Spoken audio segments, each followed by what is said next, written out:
What's up, beautiful ladies and handsome men? I am not sure what's true or false in this story. I take gossip, tea, rumor, and scandal from yesteryear, from online, from word of mouth, from books, and I ball it up and I tell you guys a story. Now, let's get to it. Mommy, look! I drew a picture of a girl and I used your real red lipstick to draw it. Gotta take a sip. Mom, I know it's 12 o'clock in the morning right now, but I need a red bow for my cheerleading pictures tomorrow. Gotta take another sip. Babe, have you seen that black shirt with the buttons down the middle? Sip, sip, sip. It's a whole lot of tea about so-and-so, but you gotta read 3 books to find it. But since the video is due in a week, give me my drink. And these are just some of the reasons that I am so grateful for Bright Cellars. Bright Cellars is a monthly wine club that sends you wines that match your personality as well as your taste buds. Go online, you take your test, and they will show you your wine matches. Fill in your shipping information, and before you know it, ding dong, the wine is at your door. This month, they sent me some Riesling by Colorfab. This tastes like apples, peaches, pears, and it's very aromatic. They sent me some Pinot Noir by Steelben. This has like a strawberry and vanilla flavor mix. It would go great with one of those ham and cheese trays. The last one I got is some Mourvedre by Paper Tiger. The one I've been drinking up, honey. It's more like a spicy blackberry, pomegranate, raspberry, all the berries. Click the link below in the description box, take my quiz, and get 50% off of your first 6-bottle box of wine. $55 for 6 wines. So hurry up, honey. Click the link right now. Quincy.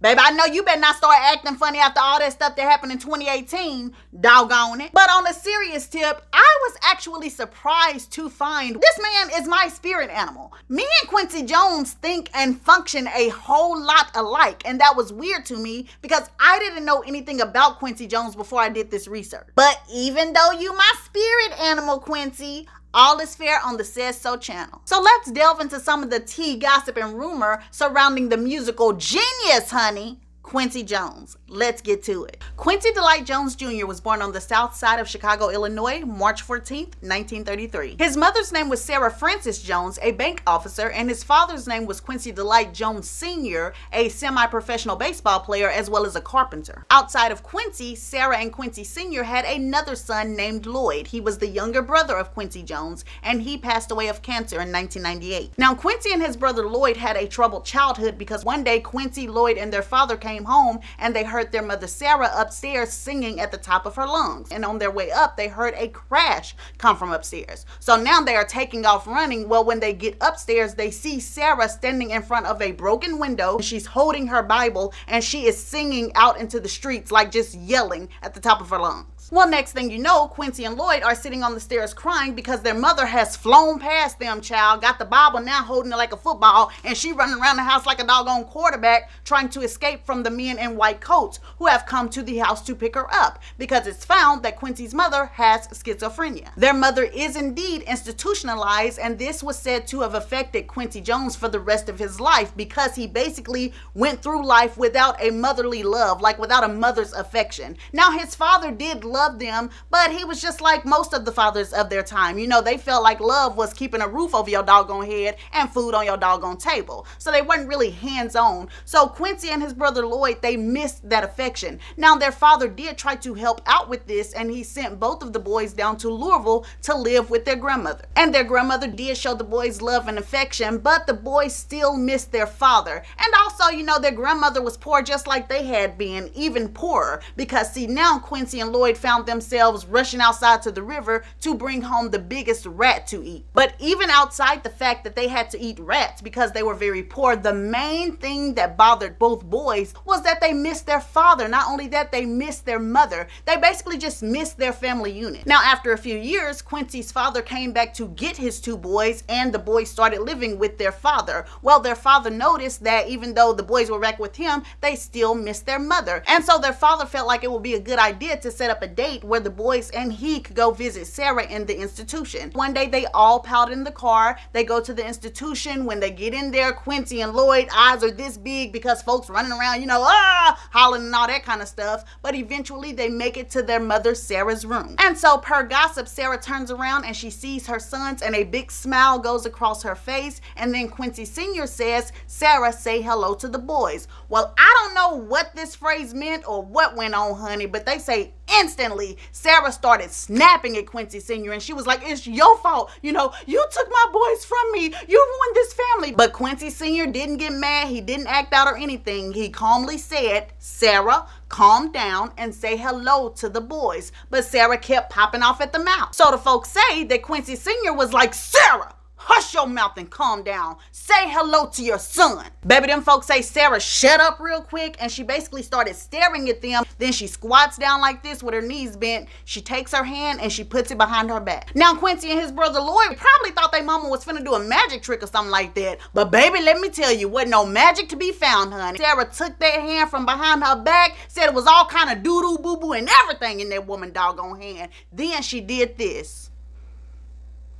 Baby, all you heard was, ah! Screams coming from everywhere, honey. Said that Quincy and his brother Lloyd took off running, I guess, towards the door, but they daddy, Quincy Sr., took off running straight for his wife. Pop! Swung so hard, Sarah and that boo-boo was on the doggone ground. After that, Quincy Sr. took his two boys by the collar and he left from their institution and he never brought those boys back to see their mother ever again. Now, that does not mean that the boys never saw their mother again because, honey, they definitely did. As a matter of fact, it said that their mother showed up at several places and messed things up for Quincy.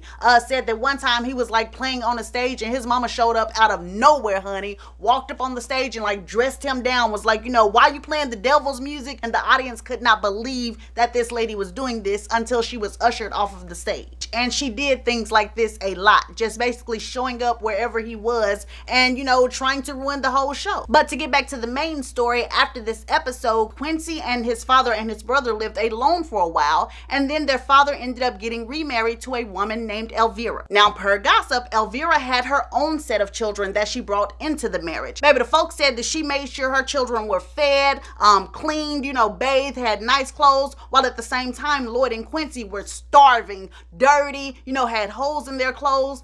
She just treated them way worse than her kids. It was so bad that gossip claims that Quincy had to go out and make a way for him and his brother. Quincy had to go out and steal food, and child, they said Quincy was stealing some of everything, child. Stealing cough drops, watermelon apples, just whatever they could eat, whatever was edible, that's what he did, because without that, he and his brother Lloyd would have basically sat there and starved. And not only was this woman allegedly starving these children, it's also claimed that she used to beat the mess out of Quincy and Lloyd. But it's claimed that one day, I guess Quincy was around 11 or 12 years old, it said that Elvira started whooping him and beating him. Child said that Quincy turned around and boom, knocked that woman's socks off. Said Elvira was laying on the ground like this and Quincy told her, you ain't gonna never put your hands on me again. And actually, it was easy for Elvira not to put her hands on him again because allegedly this is also around the time that Quincy Jones started hanging out in the streets. You know what I'm saying? He started running with gangs, doing his own thing. Baby, the folks say that around this time he also ended up behind that doggone bush. Now, honey, listen to this.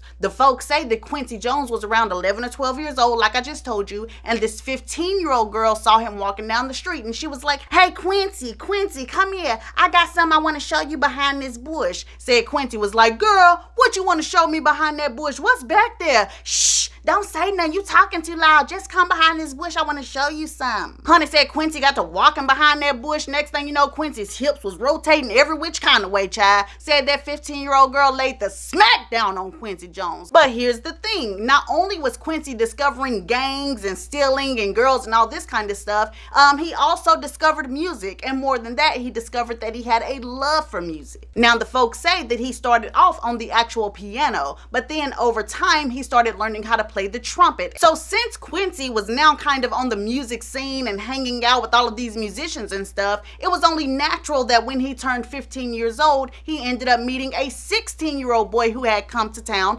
named Ray Charles. And the folks say that Quincy was really in awe of Ray Charles, not just because of his music, but because of the way Ray Charles carried himself. It's claimed that at 16 years old, Ray Charles had his own apartment. He bought all his own clothes. He had a woman basically living with him. So he was really living like an adult adult in a way that Quincy had never seen before. And he also saw very quickly that Ray Charles would be blind only when he wanted to be blind. Baby, these folks is even saying that for a minute, Quincy didn't even really halfway believe Ray Charles was blind because he saw things. Like he walked in on Ray Charles frying chicken. And he also saw Ray Charles navigate his apartment with no problem. Honey, it's even rumors out here that says that Quincy saw Ray Charles like run across a busy street, like dodging cars and everything, and made it to the other side safely. But then the next day, Ray Charles would come to that same doggone street, and this time he's sitting up there with his hands out, you know, he going all slow, child rating, got hit by 3 and 4 cars, laying out in the street, telling me, oh Lord, help me, somebody help me. And some woman come running from the side of the street, you know, she cradling Ray's head in her bosoms. And not only that, if they had a show or something like that, Ray Charles be acting normal and all that kind of stuff. Then come time for the show, he tripping over chairs, falling, oh Lord. Every time he say there's some girl running around. So Quincy started to notice that the only time Ray Charles truly acted blind was when it was some TT in the vicinity. When a woman or a female was around, that's when Ray Charles was falling over stuff. Now, by the time Quincy Jones turned 20 years old, which is around the year of 1953, he had started touring with the Lionel Hampton band. And this was a huge deal because Lionel Hampton and his band were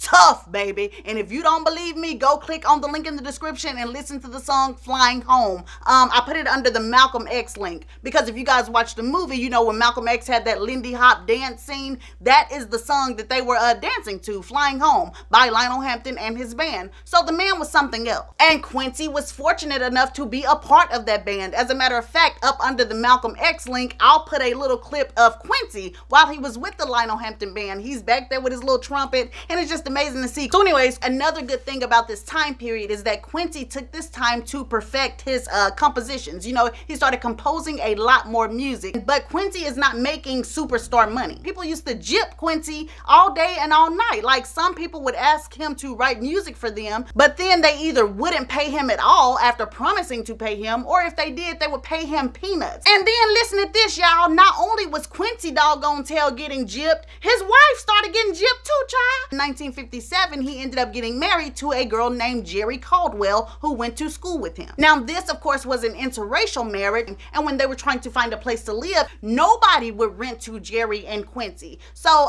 gossip says that one day Jerry was sitting down talking to this old woman, and you know, she was just telling the old woman the struggles that she had trying to find a place to live. And so the old woman was like, you could just sublease my apartment. I will move out. You can give me the rent money, and I'll give the rent money to the office. Therefore, you don't have to go through the main office. Jerry gets in that apartment, give that doggone woman the rent money. She turns around to talk to the woman again, child, the woman is gone. And that old woman knows she wronged and sat up there and took them folks stuff and cut out. Even though Jerry and Quincy were getting gypped and robbed, they were fortunate enough to have a daughter named Jolie in 1953. But back to the career side of things, in the 1950s, like I said, Quincy worked with Lionel Hampton, worked with Count Basie. I think he did some work with Dizzy Gillespie, and he even formed his own big band. But it was in 1960s when things really started to shake, and the change happened because Quincy started composing music scores for film and TV. And even though I'm talking about this like it was just an easy transition, per gossip, it was not that easy for Quincy to break into that business. But he hooked up with Frank Sinatra, and word on the street is that Frank Sinatra opened up some doors for him. Now, the first movie composition he worked on was on the 1964 movie called The Pawnbroker, and although Quincy did a good job and the movie, I guess, did pretty well, this was not something that really pushed his name out and like put his name on the map. By the late 1960s, early 1970s, that's when Quincy Jones was booming when it came to film composition. He wrote music for In Cold Blood, In the Heat of the Night movie, They Call Me Mr. Tibbs movie, and plenty more. And this made way for Quincy to be included in the circle of people who were talking about this big named black author, Alex Haley, who had written a best-selling book that talked about his family's journey from Africa into the Americas where they were enslaved. And this journey was going to be featured in this new TV series. And since Quincy was included in this talking circle, somebody came up with the bright idea that Quincy Jones should do the music for this series. And of course, that series was Roots. That this project was kind of thrown to Quincy Jones as like, you know, as a bone. You know what I'm saying? Like, oh, you know, it's a black series. It's not going to do all that well. Not going to have many viewers. You know, just throw it to the black guy. he'll be happy. He didn't have a big budget or anything like that. But Quincy, once again, held his head down. He did what he needed to do. He went and studied Nigerian music. He studied African drums. He did all of the research he needed to do before he put that pen to the paper. And when he did, magic happened. Baby, they say it was so magical that Quincy was sitting at the piano crying and snotting and everything, child, just feeling it. And if he was, I do not blame Quincy Jones one bit, because baby, on that Roots theme song, honey, I be told up, honey, especially on that part where it showed a burning house and then the camera pan up and it showed Chicken George's son Tom, him and his wife sitting up there looking sad. What? Child, because why y'all burn down Chicken George's son house? But anyways, that song takes me there, honey. So imagine my surprise when I found out that Quincy Jones' little curly head ain't had nothing to do with the theme song of Roots. Maybe these folks is out here saying that the actual theme song part of Roots was written by a man named Gerald Fried, said that he wrote the theme song. But I don't care what nobody say, honey, it had to be some African ancestors come up in that man's hands or something like that. Even if Quincy Jones did not write that actual theme song though, Roots came out and it was huge. It was bigger than the studios ever imagined possible. And Quincy's name was all over it. So this was a great look for him. But it was his next venture that would set Quincy Jones up for legacy. And that is when he started working with a very young Michael Jackson. Honey, you talking about some doggone magic. Them mother suckers came up with Off the Wall, and baby, the whole world started feeling chills, you know what I'm saying, all over them. But they didn't know that this was just the beginning of the tingling. It was their next project that would set the world on fire, and that was the album Thriller. Honey, that album came out, child. Folks wasn't even walking regular no more, child. Folks at work talking about some, Jill, do you have the paperwork? Okay.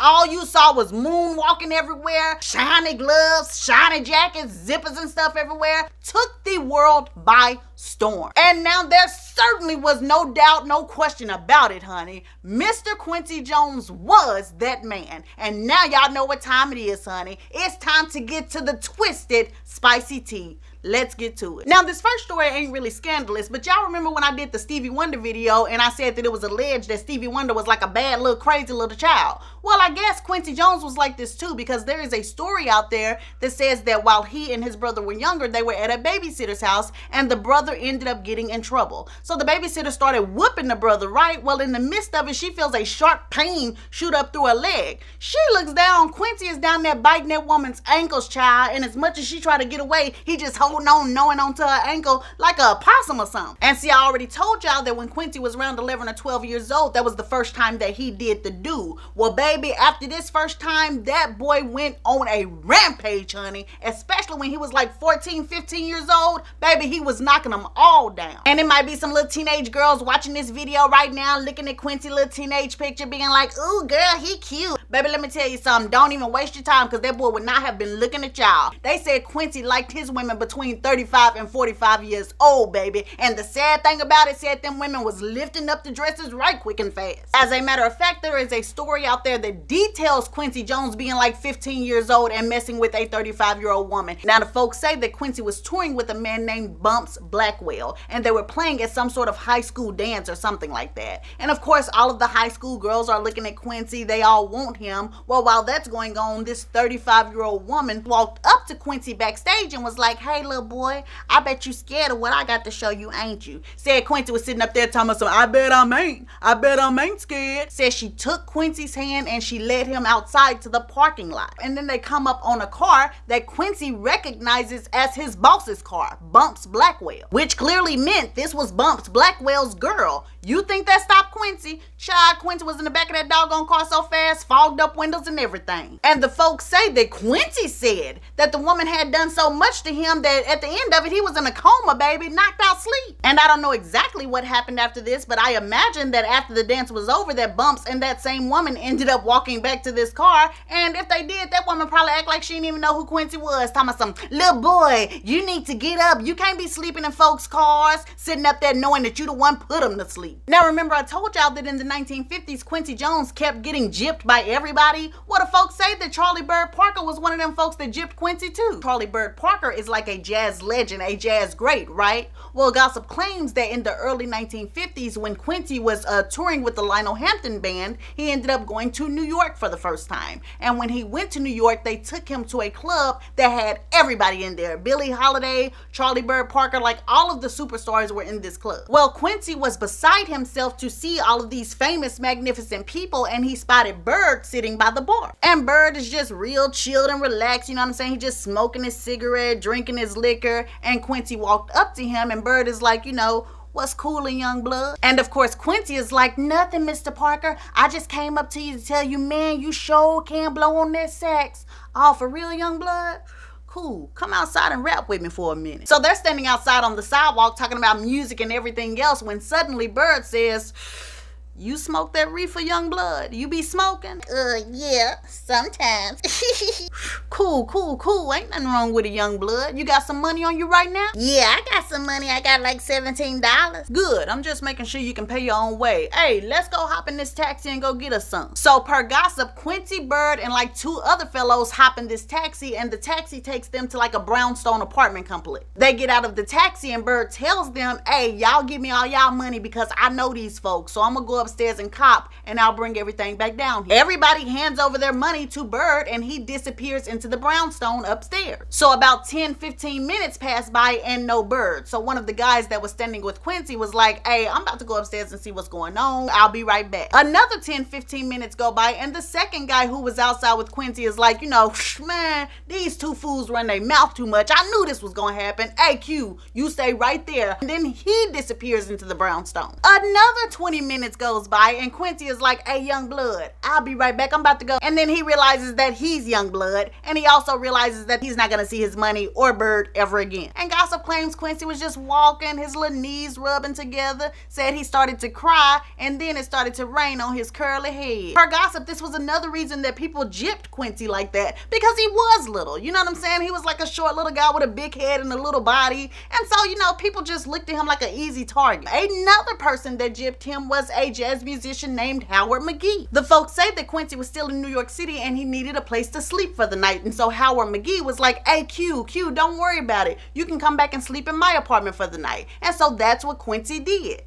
Quincy woke up the next day, said Howard McGee was gone and Quincy's trumpet was gone too. Said Howard McGee had the nerve to leave a pawn slip on Quincy's pillow talking about some, sorry little homeboy, I needed the money. Now it wasn't long before Quincy found out that everybody was gypping him like this because these people were on heavy drugs. And gossip claims after being around it for a little while and also finding out that Ray Charles was on heroin, Quincy wanted to try it himself. Baby, these boys were running around looking like they was doing the shoulder lean dance because they was just high all the time. And then one day Quincy did the shoulder lean dance and ended up falling down some doggone stairs. In fact, his head hit so many steps that by the time Quincy landed at the bottom, people thought he was dead. Heck, Quincy even thought he was dead. But I guess that fall was what Quincy actually needed because gossip claims that when he woke up, he never touched heroin again. Now, we talked about Quincy getting gypped all the time, but maybe that was his karma. He put his first wife Jerry through all kind of hell, honey. And when I say that Quincy Jones is rumored to have slept with everybody, baby, I mean everybody. As a matter of fact, one of his first famous conquests was the famous dancer Norma Miller. She's also in that Malcolm X clip. If you guys go watch it, there's an older lady and man coming up to the camera like that. Well, the lady is Norma Miller because that type of dance, that Lindy Hop dance, she was famous for that back in the 1930s and the 1940s. Then the folks say that Quincy started messing around with Hazel Scott. The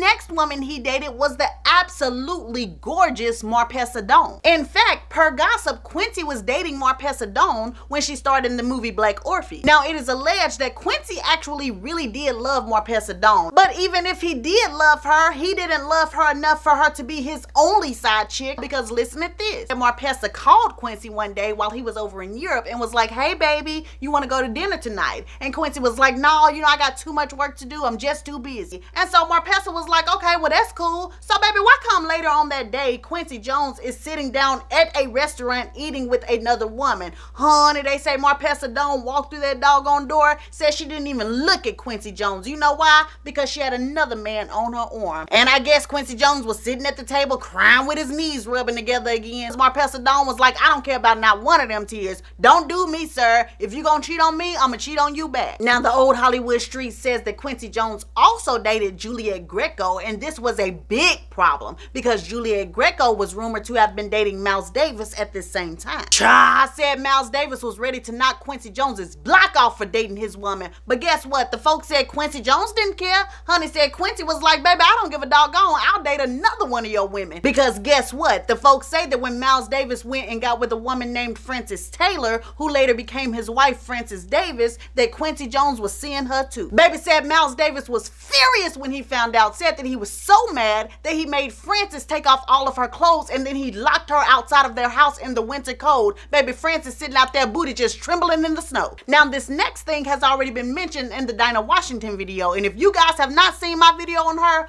please go watch it, honey, because she was a scandalous queen child. So anyways, Dinah Washington and Quincy started working together, and I think they worked on like 6 albums together. Whatever the case, gossip claims that one night after they recorded, they went back to her house and they had several drinks. Well, the folks say that they giggled, laughed, and joked all night, and then somewhere along the line, Quincy Jones blacked out. Now, this is all alleged, but the way the story goes is that Quincy was periodically waking up. You know how those movies, they have you black out, the screen go black, and then they show the person periodically waking up, blacking back out. Well, baby, you know it's a hot mess because the folks say the one time the man came to, he probably saw Dinah on top of him, cowgirl style. Baby said he probably came to again and saw Dinah in the reverse cowgirl style. And who knows, baby, he could have found himself coming to eating homemade pie. All I know is that the story say that Quincy went home a little bit later and he was still very tipsy and still very light on his feet, so he just kind of fell into the bed sleep. Honey, they said their phone got to ringing and something told him, pick up this phone. So he hurried up and picked up the phone before his wife could get to it because he figured it was Dinah Washington on this phone, and he was absolutely right. Dinah was like, hello, Q. But Lord have mercy, his relief was short-lived because as soon as he heard Dinah say hello, he heard another click on the phone, meaning his wife had picked up the phone as well. And before Quincy could say a word, Dinah Washington blurted out, I just wanted to let you know that I got your little behind drunk last night,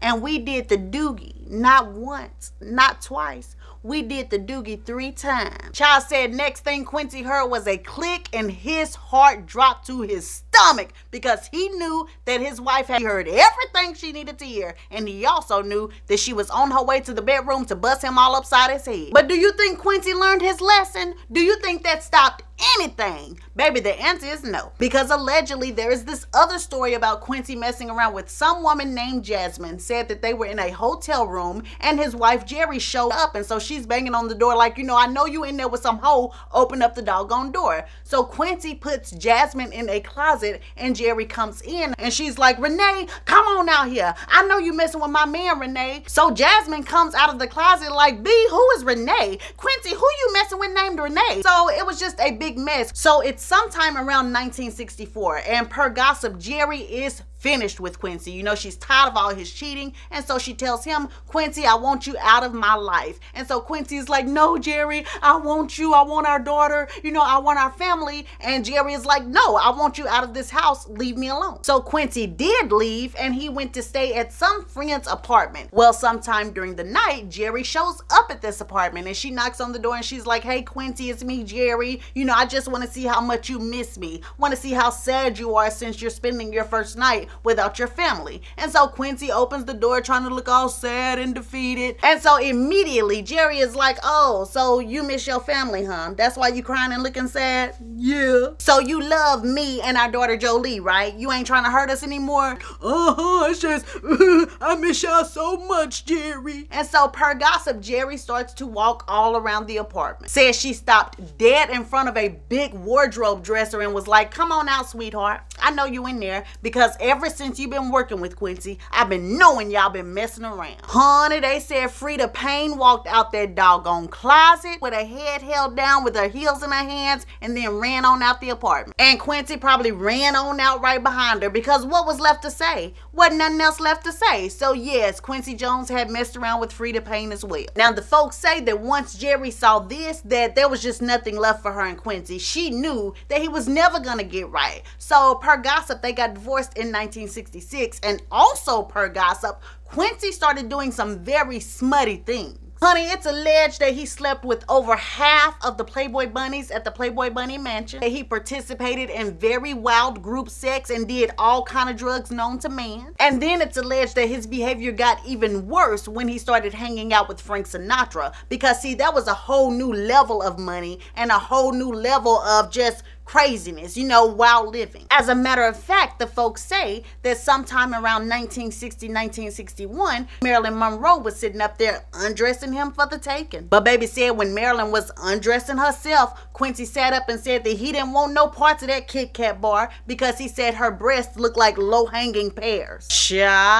Listen, the folks also claimed that Quincy Jones was messing around with Devin. Yes, I'm talking about the same Devin that messed around with Jimi Hendrix. She almost up there with doggone Lithophane Prison. Since Quincy Jones was said to be sleeping around with just about everybody, nobody was said to be surprised when he ended up getting one of these women pregnant, and gossip claims that's when he had his daughter Rachel. And I believe that it was soon after Rachel's birth that Quincy ended up getting remarried to a woman named Ulla Anderson. They had 2 children, and gossip claims that the reason their marriage broke up is because Quincy was always too busy. Oh, and let me slip this story in here real quick since we're in the 1960s, because gossip claims that Quincy Jones was also another celebrity that was supposed to be at Sharon Tate's house the night of the Menton murders. Quincy Jones was walking around looking like he had a dusty tennis ball right smack dab in the middle of his head, said he had a skipped up bald patch or something right there, and so Jay Sebring, the hairstylist that was over at Sharon Tate's house,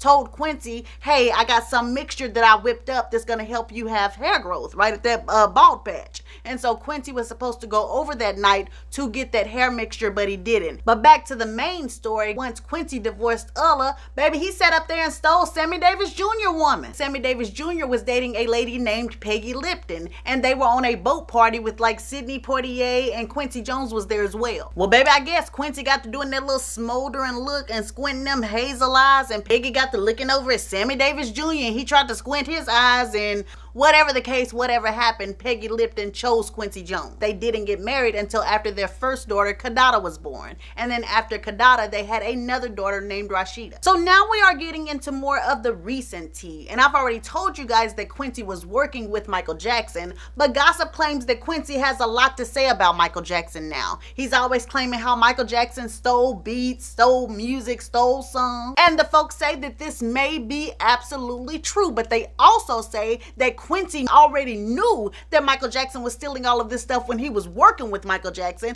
and it's claimed that the only reason that Quincy started speaking out is because he came off of that doggone payroll. He wasn't getting no money no more. Gossip also claims that Quincy Jones constantly looks for a reason to sue the Michael Jackson estate. Like he keeps his eyes peeled for any music that he worked on or had some hand in, and he makes sure he gets a payday from it. And I guess, you know, maybe that's legit. You know what I'm saying? If he worked on it, if he helped, maybe he does deserve a payday. But the main thing that's out here on these streets is that yes, gossip claims Quincy Jones absolutely does have a chip on his shoulder because he was fired by Michael Jackson when Michael wanted to do the Bad album. Now we're moving into some of the deeper, messier, scandalous rumors involving Quincy Jones, and these rumors also involve singer Tevin Campbell. Now, unless you've been living under a rock, I'm sure you have heard most of the rumors out here that allege that Quincy Jones molested Tevin Campbell when he was young. Now, the folks say that these rumors actually started with Tupac, and that's because late 95, 1996, Tupac was dating Quincy Jones's daughter, Kadada. Quincy did not want his daughter dating Tupac. He couldn't stand Tupac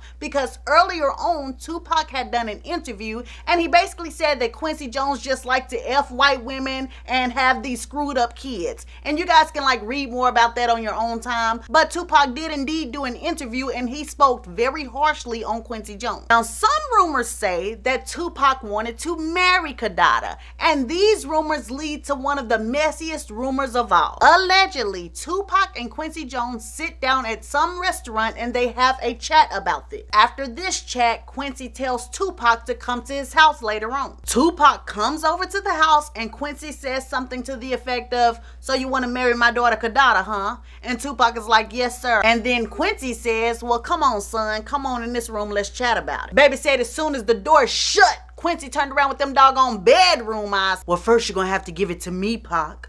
Give it to me." Say the Tupac cursed that man clean out and turned and ran out of that house as fast as his two legs could carry him. Now, supposedly, after this situation happened, Tupac ran around telling people, and it's even some people out here on this internet, and they swear up and down that there was a video of Tupac saying this stuff out of his mouth that was out like 15 years ago. I don't know anything about it. I could not track this video down at all, but there are people out here that say that they saw that video with their own eyes, and Tupac said in that video that Quincy requested that Tupac turn him around and bend him over. And allegedly, it's because of these rumors with Tupac that people started to question the stuff that Quincy Jones had going on with Tevin Campbell. And then in 1999, tongues really started to wag because one day in July of that year, Tevin Campbell was driving down the highway, and honey, next thing you know, Tevin pulled over by some school, and I just imagine some man was just out there, "Can we talk?" Tevin said yes. The man got in the car, and Tevin was like, "You can talk to me right now." And before he could finish his sentence, baby, them icy handcuffs was on his wrist because Tevin had picked up a male undercover officer, and this officer was now accusing Tevin Campbell of soliciting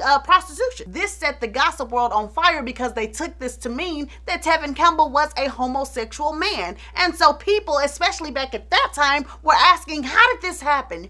How did this young man become a homosexual? And because Tevin Campbell had been working with Quincy Jones since the boy was 12 years old, and also because those rumors about the Tupac scandal thing were not that long ago, people started to feel like Quincy Jones may have molested Tevin Campbell. And Tevin Campbell didn't know it, but he himself helped fan those flames with an interview that he did in 2003 with Sister to Sister magazine. In this interview, they asked Tevin Campbell if he was a gay man, and Tevin Campbell said something to the effect of, "No, I'm not gay, I'm not bisexual, I'm trisexual. I like to try different things." But it's what he said next that put the death nail in the coffin to make sure that this rumor was going to be around for several more decades. And that's when Tevin Campbell said, "Being in this industry, you are introduced to a lot of different things. I'm not gay, I'm a freak." But ain't nobody heard that little "I'm not gay, I'm a freak" part. All people heard was, being in this industry, you are introduced to a lot of different things. And so that made people believe even more that Tevin was introduced to this type of behavior by Quincy Jones. Now, Tevin Campbell himself has refuted these rumors millions of times. He has denied these rumors even since he's come out as gay in the year of 2022. He still refutes these rumors, but the rumors are still around. But Tevin Campbell is not the only person that people feel like Quincy Jones molested or did something to. The rumor is that Quincy Jones tried to pressure Will Smith, or he did pressure Will Smith into sleeping with him in order to get the Fresh Prince role. Now, I'm not even sure if Will Smith has ever even said anything about these rumors, but I know that Quincy at least once or twice has refuted these rumors that he did this with Will Smith. But the littlest known rumor of all is that Quincy Jones had something to do with Queen Latifah being the way that she is. Now, this rumor right here gets a little complicated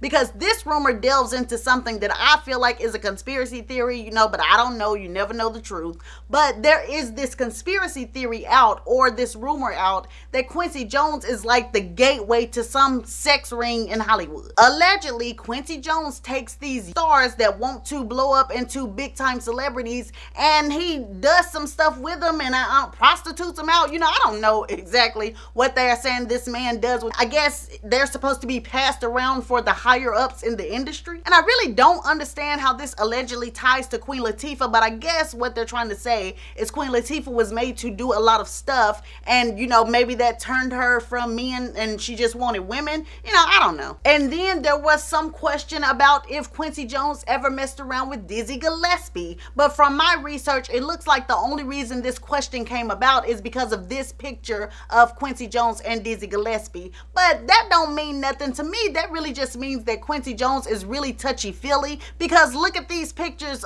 with Queen Latifah. Like, it seems like Quincy Jones is a person that invades your personal space. Even Shantae Moore said at one time that Quincy Jones invaded her personal space. Now, per gossip, allegedly, Shantae Moore said that she was at a album release party or something and Quincy Jones was there, and she walked by Quincy Jones and he pulled her hand and pulled her down so she could sit on his lap. Now, it said that Shantae Moore did say that it was kind of awkward, you know, and maybe she was a little bit uncomfortable, but she said, you know, Quincy didn't try to touch on her or make anything sexual. You know, he just wanted her to sit on his lap. But I tell you one thing, there is this video on YouTube called Quincy Jones, Are You Bisexual? And if you watch the whole video, it appears to me that the host is basically insinuating that Quincy Jones is bisexual. Again, that's the way it appears to me.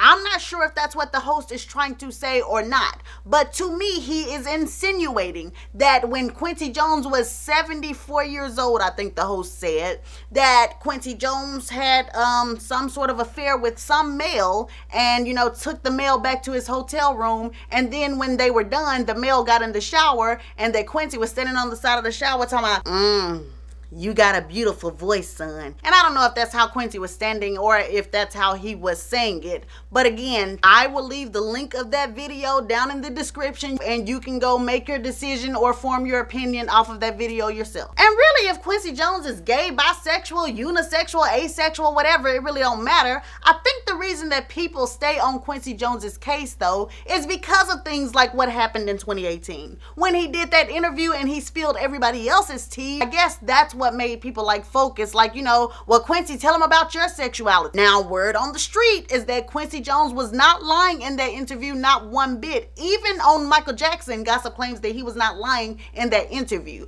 because they said that Quincy, when he was saying that Michael was having all of that surgeries and Michael claimed it was the disease, the folks say that Quincy is not talking about the vitiligo. They're saying that Quincy was talking about the nasal surgeries, like the nose surgeries, and they said that he wasn't lying. Like, Michael was not having those nose surgeries due to lupus or any other disease. Again, this is a word from behind the scenes and words on the street, so you know, you guys are free to form your own opinion. But anyway, we are at the end of the Quincy Jones video. I hope you guys enjoyed it. Please like and subscribe if you did, and I am now working on the next video. Bye.